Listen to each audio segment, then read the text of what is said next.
And I think this is a union-driven attack on charter schools. When you talk about holding charter schools accountable, the state hasn't held public schools accountable. Why would they be any better? But that's the worst argument for not holding charter schools. That's the worst argument ever for not holding charter schools accountable. All schools accountable. Fine, do it for all schools. But what's the, but we're not, Steve. No, but because we're Grand not, Valley is one of the most successful. Hang on, let Nolan finish, and then you get to jump in, and then you have to stop talking when he starts. Well, Grand Valley is one of the most successful charters in the state. Excellent schools. They're saving children's lives, and they end up on this list. I mean, I think this is part of an overall attack by this school board, by the way, which is elected by the MEA.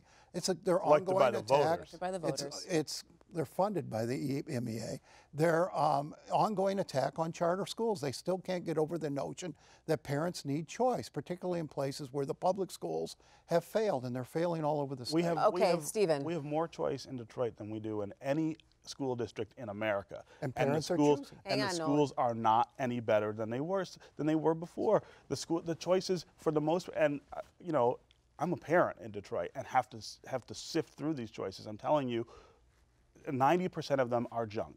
90% of them you wouldn't send your child to, and I wouldn't send my child to. And that includes the public schools, that includes the charters, that includes the EAA. It's a failure. There's no question it's a failure. There are a few exceptions in Detroit of high quality charter choices, and those should be celebrated, those should be expanded, we should grow the model, but you also have to deal with the failure of these other schools. And I don't care whether you deal with it in terms of all schools or I mean, why would you pick out charter schools and not public schools? I think that's a great question. But the worst argument in the world is that we shouldn't do more to hold charter schools accountable because the public schools aren't. The public schools we know are failing. So that's not the measure. The measure should be what we were told charter schools were going to do, which was, one, provide quality alternatives, and two, they were going to make the public schools better.